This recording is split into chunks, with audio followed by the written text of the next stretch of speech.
With you guys. I hope you all are doing well. I feel this is, a very, very momentous year. Releasing old demons, releasing old karma, and walking into a new phase in your life, starting something over, starting something new. I feel like those energies are very indicative in this card, okay? So, um, it's going to be a really, really good month, and I feel like you're getting some type of revelation. You're getting some type of you can call it psychic hits, if you will. What I feel is like revelations, premonition, or even uh, um, a holistic understanding of a situation and knowing how it has affected you in the past so that you can vow to yourself to not let it affect you in the future. So I feel like this spread is bringing about a breath of fresh air for many, many, many of you, okay? Um, when I was shuffling out this spread, what I saw was I saw like there's this big mansion. It's like a white marbled mansion, really beautiful place. And then this scarecrow, he's got like a little bag on a stick, very similar to this. And he's walking away from the mansion towards the road. He's got like a smile on his face, and you can see his clothes are in tather. He's got pieces of hay, and he's also like he's got like those strings that have been cut like marionette strings, like a puppet on a string, but they've been cut, which allows him to kind of move away from the mansion where he's been sequestering himself, or he was either forced to work for somebody under somebody else's mandates, and he felt like he didn't have a sense of agency. But now that those strings are all cut, he's starting on a new path in his life where he has like total freedom to, exercise his free will to do whatever he wants. And he has like total control and that sense of agency about his future. Okay, so I feel like it's a very powerful moment and imagery, mainly because it signals, how you guys, your card is the devil, right? And the devil is being tied to situations, being stuck in a prison of our own making, or being stuck in a situation where we can't really see the way out. However, this is like running counter to that because it indicates you're finally free from a burdensome situation. You're finally walking down a new path, and you're finally happy. Like, I'm very drawn to that smile on his face as he's going about his own way and, feeling that sense of freedom for the very first time. The key words I'm getting from that imagery is like indenture servitude. I'm getting as well, revelation. I'm getting as well freedom overall. Um, and I'm drawn to use imagery and even words that are indicative of of a situation that could be. It might seem a little bit archaic, these terms, but I feel like, they're coming up for a reason, so I'm going to use them. I feel like there's a regime change, okay? Moving from one very, very oppressive regime, or like getting out from under a very oppressive situation, and then charting a new territory. And the reason why I say this is we have here the Hierophant. This is like a situation where somebody has to give a part of their harvest, a part of themselves, a part of whatever money they make, paying tribute to somebody who has that sense of entitlement. Like, they're either ruling over you, and they're like, okay, you have to do it this way, and only exactly this way, or you have to, on a monthly basis or on a yearly basis, pay your tribute to another person. And that was just the way things were. That was like the rule of the land, or that was like the law of the land. And no one dared to question it, okay? So, like, somebody's taking, I feel like, either your energy, your financial resources, and you felt like this was the only way to do things. Okay, you never question the established order. The Hierophant is greatly about institutions, long-standing institutions that have been in place for a very, very long time. They're very rigid, very resistant to change, and because they've been around for so long, they might not be relevant in present time, but people don't question it because it's thought of as, this is the way things are, and this is the way we've been doing them for hundreds and hundreds of years, and this is the way things are going to be. So no one dare to really question it, okay?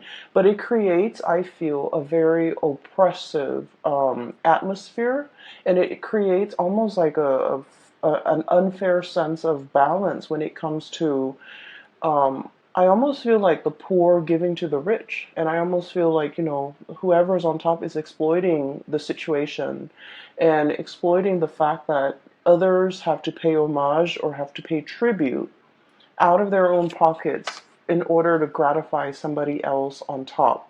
And so it creates a situation where things are very, very unbalanced. And if we're not talking about this in terms of, financial resources, we're talking about energy. We're talking about, spiritually, you're very drained, okay?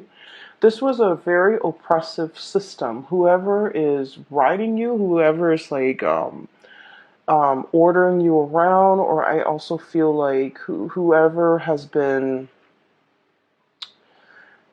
I'm sensing, you're working under even. And then I'm also sensing as well family obligations, okay? I'm also sensing like expectations from people just because by virtue of being your family, they feel like they have the right to, dip into your financial resources. So I definitely feel in a way you guys might have been subsidizing a situation that really drained you financially, emotionally, spiritually. You were not happy. You were not happy. And you were trying to find a way out, okay? How do I maintain this? So if we're looking at, this is the Four of Pentacles. If we're looking at it in the traditional Rider-Waite deck, it's the guy holding the pentacles, one on his head, two on the floor, and then two on his hands, right? He's grasping and trying to protect everything that is his. And he's looking at this mountain and he's like, I want to get on top of that mountain, but at the same time, I want to carry all of these resources with me. I want to carry all of these things that matter to me with me. How do I do that without, how do I successfully do that? Because if you look at all that overgrowth, right, and if you're trekking through the forest trying to get to the mountaintop, you're going to need these to kind of like help you hoist yourself up to the top of the mountain. And you're not able to do that because you're holding on to earthly things. And I feel like this is a situation you've been pondering for quite some time. I want to get on top of the mountain, and what is really holding me back? What is really preventing me from making that move? What is really, stopping me from taking that first step? So you've been thinking about this for a long while, trying to trek to the mountain, but you're not really making any strides. And I feel like what's preventing you or what's really hindering your path was this.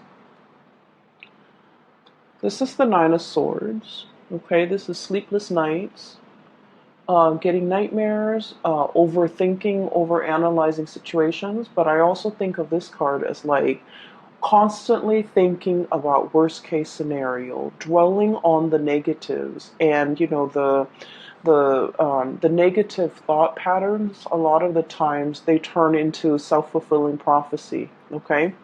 So it's sort of like you're in your head thinking about how do I successfully get on top of that mountain? And rather than thinking about and focusing on logically, step one, I need to do this. Step two, I need to do that. Step three, I need to, formulate some type of plan.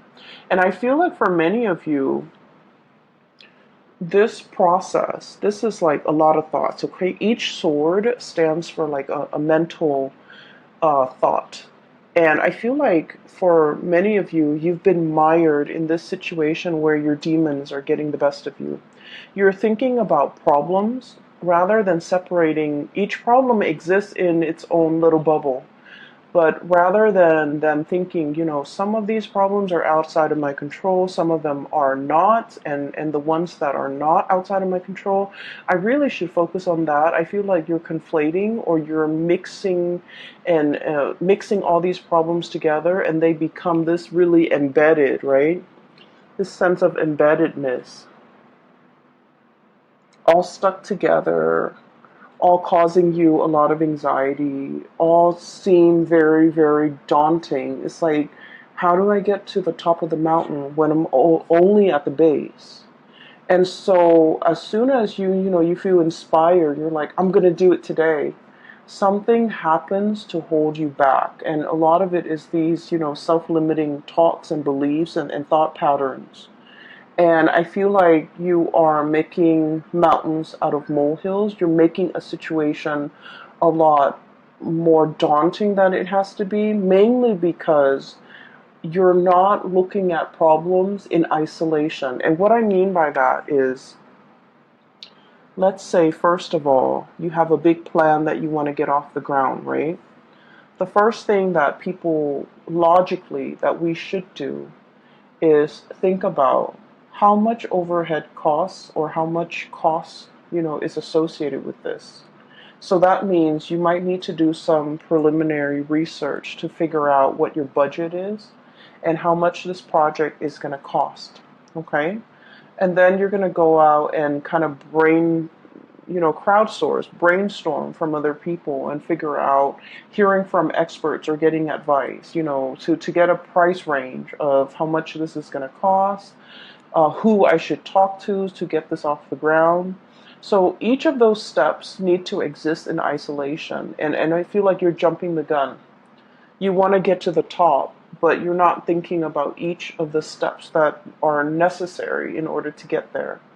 So I feel for some of you, there's a situation here that it seems like it's running ahead of you, and it's like the longer you wait, the further and further and further away it is from you. It's almost like you're losing your grasp.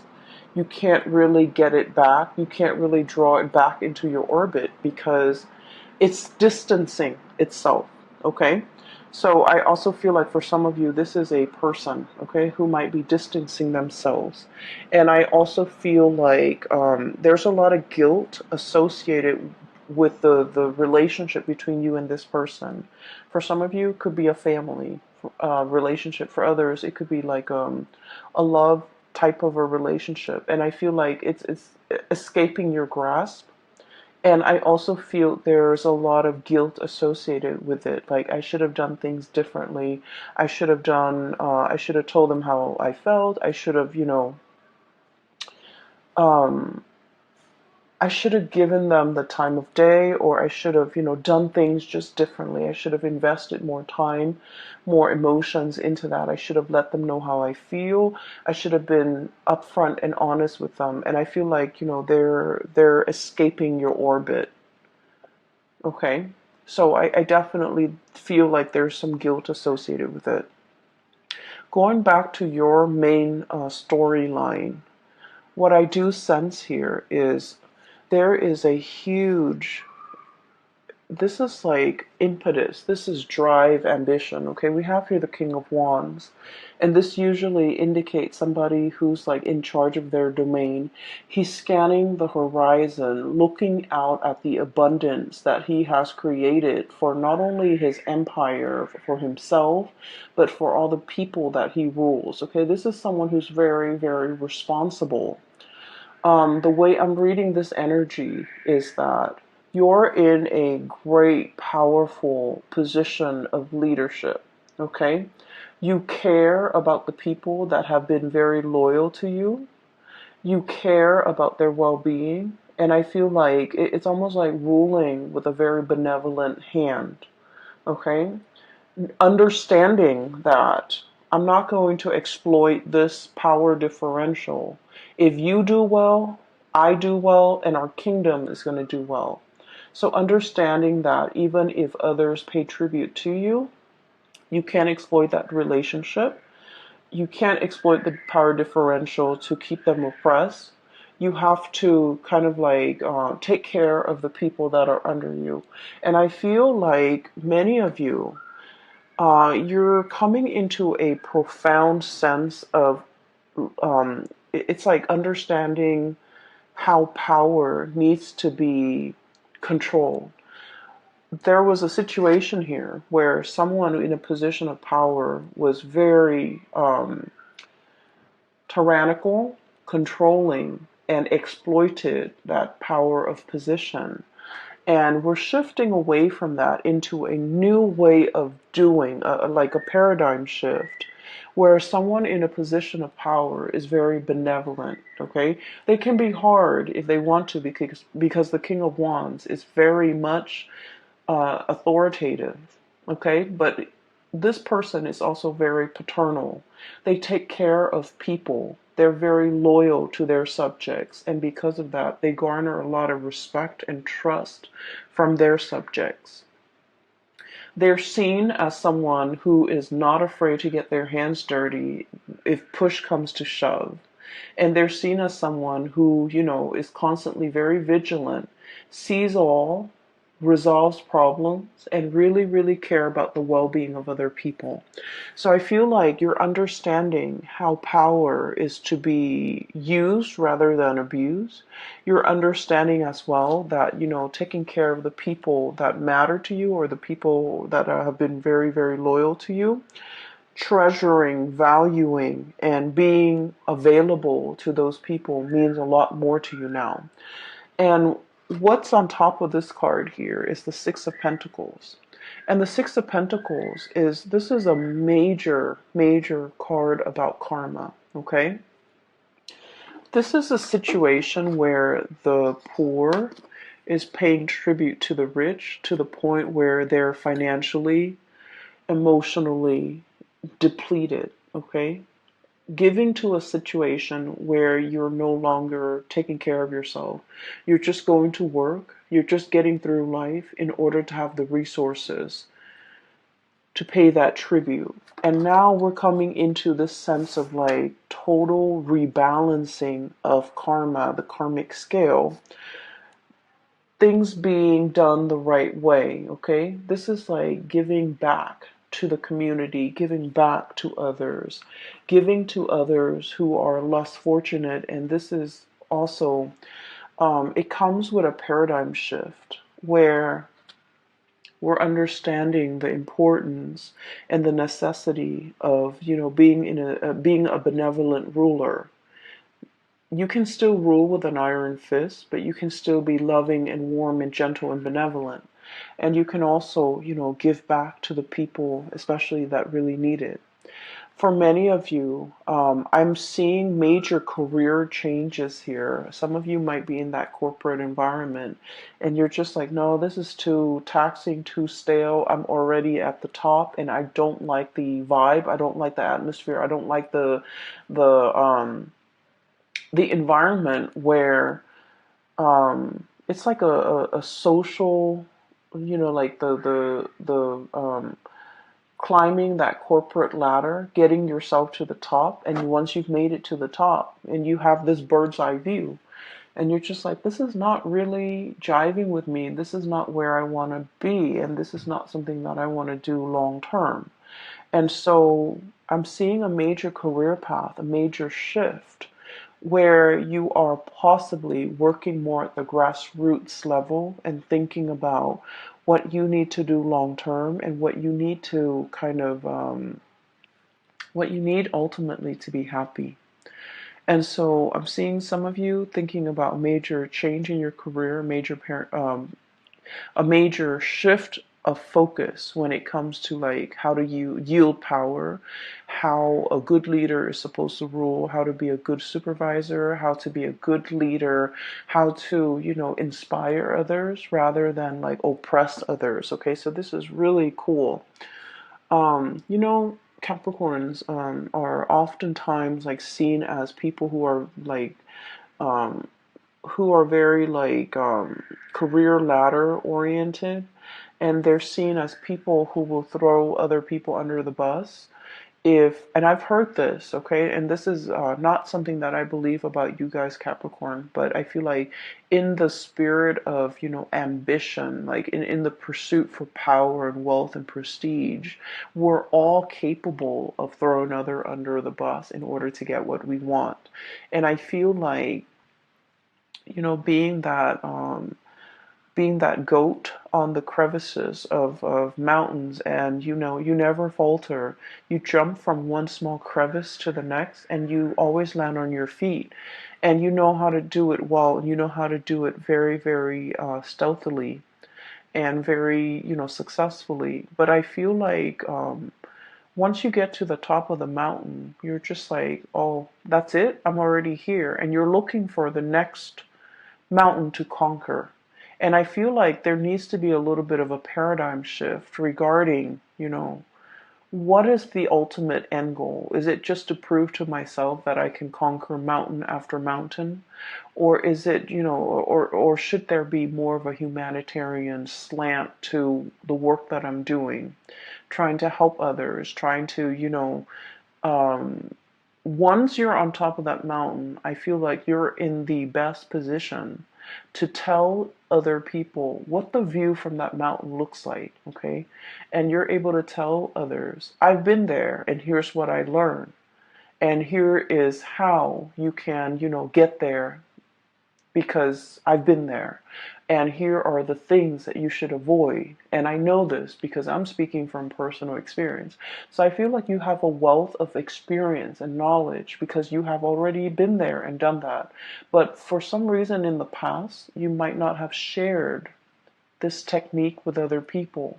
So we're moving into this month where you are becoming a lot more generous, where you are sharing your hard-earned lessons. You're sharing it with other people to save them from having to do the legwork, to save them from having to reinvent the wheel. And I feel like in the past you might have shared it, but in a very Capricornian, you know, like a man of few words type of way. You should do it like this. But I feel like you have to soften that approach a little bit and tell others, hey, I'm telling you to do this because I've done it, okay? I've been there. I've done everything that you have done, and it didn't really work out, and here are the reasons why. And I've done it this other way, and it worked out in half the time. And so framing it like that to allow others to understand that you're not just speaking from, you're not just talking to talk. You're talking with skills and expertise and years of experience backing up everything that you say. And I feel like that's going to save somebody, a lot of legwork. They don't have to reinvent the wheels. They can work off of what you're working off of, okay? I do feel for many of you, there is a situation here in your life, a very long-standing relationship that might have gone a little bit sour, okay? And we have a situation here where there was a vow, there was a promise, okay? And the promise was kind of like to death do us part. Okay, the promise was for partnership longevity. For some of you, this could be somebody that you have known for a really long time. They know your family. You've took them around to introduce them to your family. They've taken you around to introduce you to their family, vice versa. This is a partnership where two people might have known each other since childhood. There is a tremendous degree of like trust. Okay, you know this person inside and out, and you trust this person wholeheartedly. They likewise know you inside and out. And I also feel like there's a immense sense of like trust, love, respect, and the whole nine yards, like that whole ball of it's like all the reasons that you have for caring about this person, for trusting them. Everything is so like embedded, okay? Like the shared experience, the shared um, ambition, the shared dreams. Like the two of you feel almost as if you have been through so much together. There might have been a recent breach in trust. There might have been a situation where I feel Capricorn, somebody is either living with a lot of guilt, it could be you, it could be them, over something that was done, okay?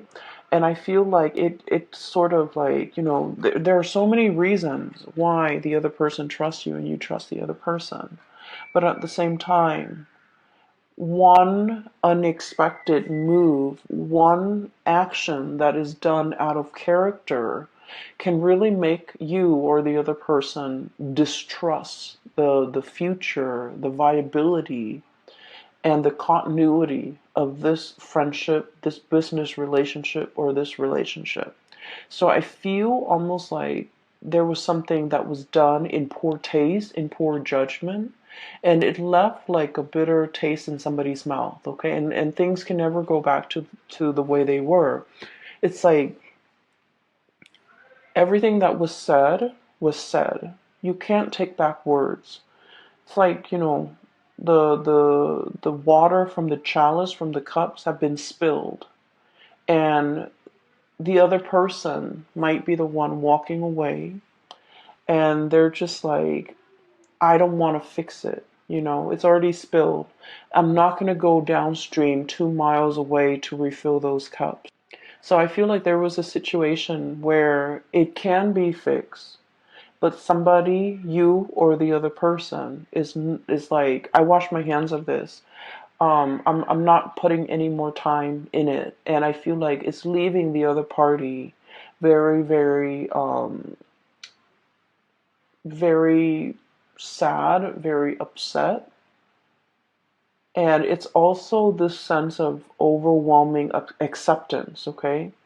Like, oh, it could be fixed. They just didn't want to. And I feel like that says a lot, okay?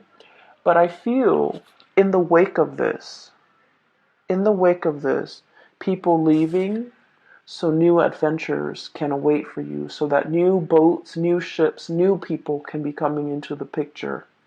And so while this has happened, and it's not something that you want to happen because you guys are very, very, I almost feel like you're scorpionic in the way that you value relationships, especially relationships with people that you have known your whole life, okay? You are a clinger as well to friends, lovers, past relationships where you really, really know the other person, okay?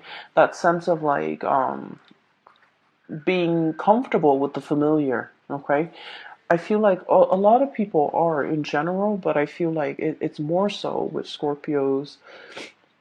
I feel like Scorpios, Leo, Cancers. And then I'm seeing that here with you guys. And what that denotes to me is out with the old, in with the new. And I feel like I feel like there's a situation here where you kind of have to reassess. Just because it's familiar doesn't mean it's best for me, okay? Because there are whole lands to conquer, there are whole territories and new areas that I can, explore. And so, wanting to, I feel like, lay the past to rest and just starting your life over, I feel like that's going to be tremendously it's going to bring a lot more prosperity for you. So you end up with the two best cards in the deck. Okay, we have the Fool. And the Fool, this is the imagery that came up earlier. And it basically denotes, no longer being tied to something, no longer being bound in a situation that's not good for us, and embarking on a new journey towards something new. And I feel for many of you, I once again, I'm seeing that white marbled mansion, and the marionette or the scarecrow is walking away from it. So I feel like there was a situation where it was comfortable, it was cushy. It might have even been safe, a marbled house. People can shoot, people can throw stones, but you're locked inside that marbled mansion, and there's enough space to roam. But the marble mansion can also be like an imagery of like that ivory tower, somebody who like learns things, in a very intellectual way, but they were never given an opportunity to really put theory into practice. And I feel like you're finally breaking free from that ivory tower or that ivory marble mansion. You're no longer living in that sense of like comfort and familiarity. You are exploring, branching out, putting out fires. I feel, there's that volcano in the background. So it denotes to me like being in a situation where you are putting out fires. You're onto more exciting things. And you're taking everything that you have learned from the past. And I feel you're in a position where you're teaching people. You're telling people, here's what I did. It happened to me once. Here's what I did and how I got out of it. And I also feel drawing from past experiences, rewarding those who have been very, very loyal to you, and being available for people that are available to you, that make time for you, that have been really good to you. And then I'm sensing as well, I'm getting a lot of ancestral karma coming through, okay? And I feel like, spiritual guidance, especially from grandparents that have passed on, I feel like there might have been a situation here where it's almost like being in a house, like being in an environment where your grandparents lived in this small town, right? And this is just an example, but I'm feeling it very strongly. Grandparents lived in this small town, um, gave birth to mom and dad. Mom and dad met and also stayed in that small town. You were born, you also stayed in that small town, and then you start to sense this. You feel this overwhelming sense of like there isn't enough here for me. I'm a big fish in a small sea.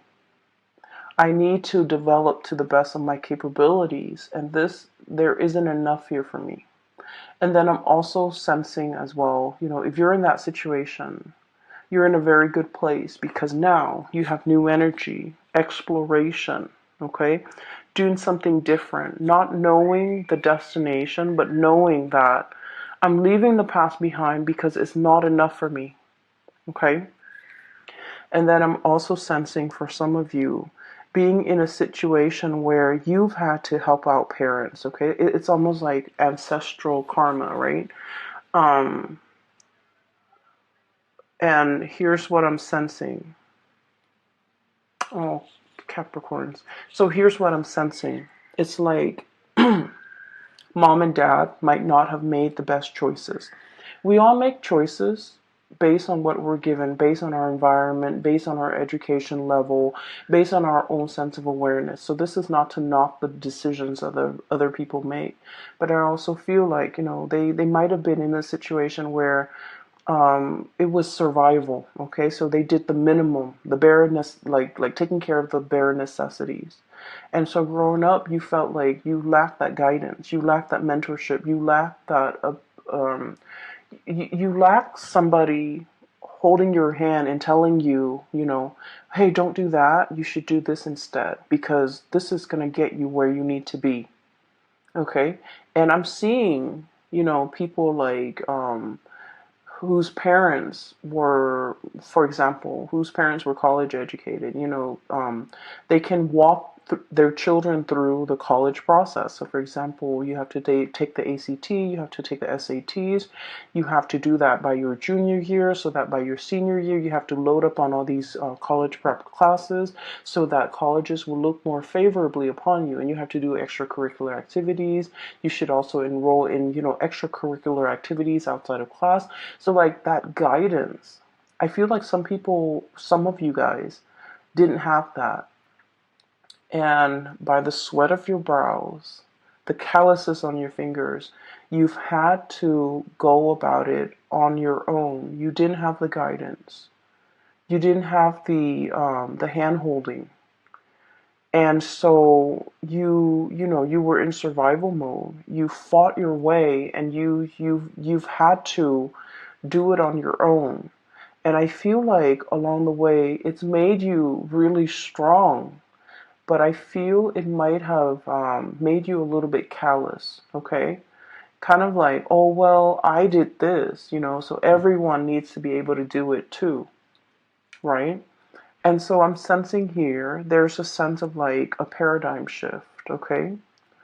The people that have the privilege, either through parents, through proper guidance, or through the sweat of their brows, whoever makes it up first to the top of the mountain is obligated, no matter how they got there. Whoever makes it there first is obligated to give advice, give guidance to others. Here's how you do it, and here's what I did, and here's what I did that worked, here's what I did that failed, okay? So I feel like it doesn't matter how you got there. Whoever gets there first needs to kind of like pay it forward by giving other people, like the lay of the land, pretty much telling people what they should do. So I'm sensing here a big spiritual karmic energy. It could be ancestral karma that needs to be broken. It could also be, a paradigm shift where we're not doing what we did before. We're opting for a new path, a new way of doing. Because what we did before, it worked for us, but it also made us a little bit calloused. And we don't want that, okay? And then I'm also sensing we have this tremendous sense of like breath of fresh air, His hair is blowing in the wind. He's a leader. There's a whole caravan of people following his lead because they trust him. And so you're thrust in this position where you're going to be exalted. You're in a position where people trust you. They value your, and he's leading them. He's leading the whole, Oregon Trail, whatever you call it. He's leading the whole exodus into this new land, right? But look at the way he's dressed. He's not like a king. He's not a ruler. He's not a tyrant. He's not like an emperor. He's dressed like the regular layperson. And there's a sense of humility associated with it, okay? It's like being one with the people in order for them to accept you. And this is not about proving anything to anybody. This is just like living a very, very humble life, knowing your roots, knowing where you come from, knowing the struggles of other people so that you can. And I feel that you are going to be tremendously successful for many of you who are changing a career path, who are going in a different direction. I feel for many of you, there was a situation where I feel like there's like social or family expectations. They wanted you to do something, and that's not your thing. You're turning your back and you're walking your own path, and you're going to be amazingly happy. And then I'm also sensing as well, there definitely is a relationship here that needs to be kind of like laid to rest. Okay, too much has been said, and I definitely feel maybe it's the other party. I don't want to work on this anymore. I'm not going to go downstream to fetch the water to fill those cups. Okay, or I'm not free will, and we can't really infringe upon other people's free will if that's their decision. If they've already made it clear, I feel like you have to kind of like live in the moment and just realize that in the past they made these promises, but now they're reneging on the promises, and you just have to kind of like accept it at face value. That's what I'm sensing here for you, okay?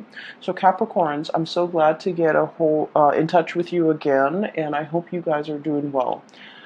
The Saturn experience, you are in the thick of it, and I feel like a lot of it has to do with releasing, okay? So Saturn is a karmic teacher.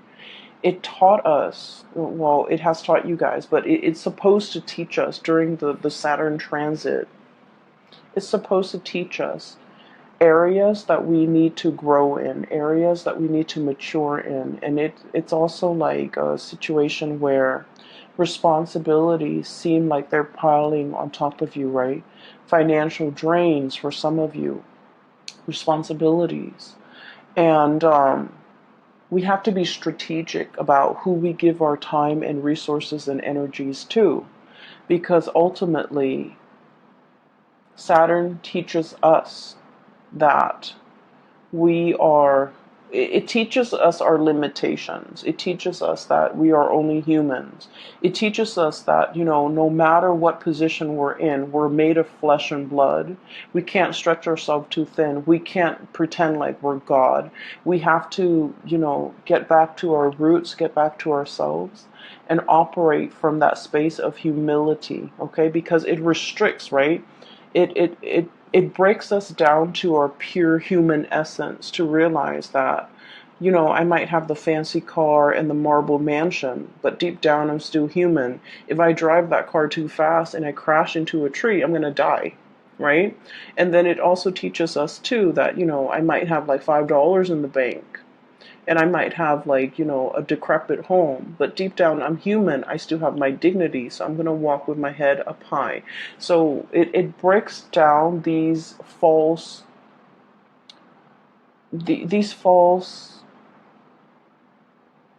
paradigms that we have, these false ideas that we have. They could be self-limiting ideas. They have like, they could even be like, that sense of grandiose sense of self, but it breaks it down so that you can figure out, I'm here. How can I be of service to other people? And this is, by the way, a very, very good time for many of you to do community service, to understand how you can kind of like reconnect with your fellow human beings in a spirit of service. I think like it's a really good time to do that. Really make the time, okay? Make it a family event if you have children. Make it a bonding experience if you have a spouse, okay? It's going to be good for you, and it's going to really heighten your sense of appreciation for what others have to go through, okay? So I just feel like, community service is always a good way to give back, but it also allows you to take a peek into someone else's life, someone who might be really struggling, and to understand that, it is our responsibility to do whatever we can to alleviate the difficulties and the suffering for another human being. And I feel like that's what's coming in here. It is about karma. It's about karma coming full circle, taking and then receiving, okay? Being taken from and then having it come back to you. So not all is lost. This is a really powerful month. And so I want you to make the best of it, okay? So once again, I'm no longer giving private readings. If you are interested in a private reading, there is a colleague of mine. Her name is Bridget. I've included her information below if you'd like to book a reading with her. She is phenomenal, and I can't stress that enough. I wish you all the best, okay? And I'll talk to you guys soon. Take care of yourself.